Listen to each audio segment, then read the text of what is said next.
Türkiye İyi Partisining raisi Meral Akşener xonim 18 yanvar ishxonasida Dunyo Uyg'ur Qurultiyi ijroiya komitetining raisi Ömer Qanatni kutib oldi. Meral Akşener xonim mundaq deb bildirdi. Men oldi bilan Dunyo Uyg'ur Qurultiyi ijroiya komiteti raisining meni ziyorat qilib kelganligiga partiyamiz nomidan baxursand bo'ldim. Rahmat aytaman.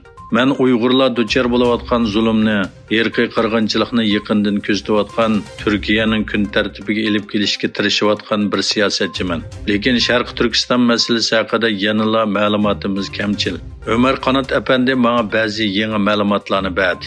Biz Sharq Turkistonning ig'ir vaziyatini o'zgartirishning Turkiyada bir chorasini tepish uchun bu masalani izchil holda o'tirg'i qo'yib kelyapmiz. Egilinishçe, Xitayning an'anaviy yangi yili bo'lgan chag'alliq dam olishning oldingi bir haftada Xitoy virusi sababidan 10 mingdan ortiq odam o'lgan. Xitoy kasalliklarning oldini olish va kontrol qilish markazining bayonotiga qaraganda 13 yanvardan 19 yanvargacha 12658 odam virus sababidan o'lgan.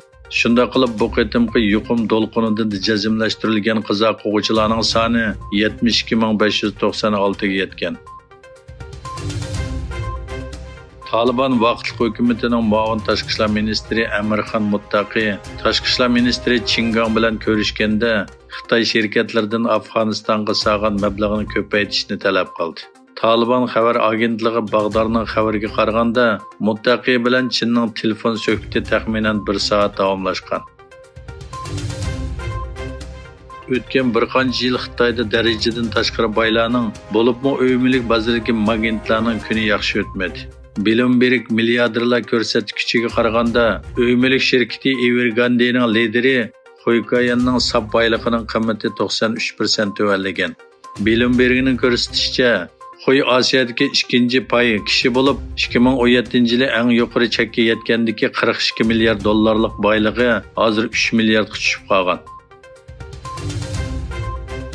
Amerikaning Kaliforniya shtatining Monterey bog'chasida o'tkazilgan Xitoy yangi yilni tabriklash faoliyatida qurolli hujum yuz bergan. Hujumda 10 kishining o'lganligi xabar qilingan. Hujumning Monterey bog'chasidagi bir xizmat o'rnida yuz berganligi va hujum qiluvchining eri ekanligi e'lon qilingan.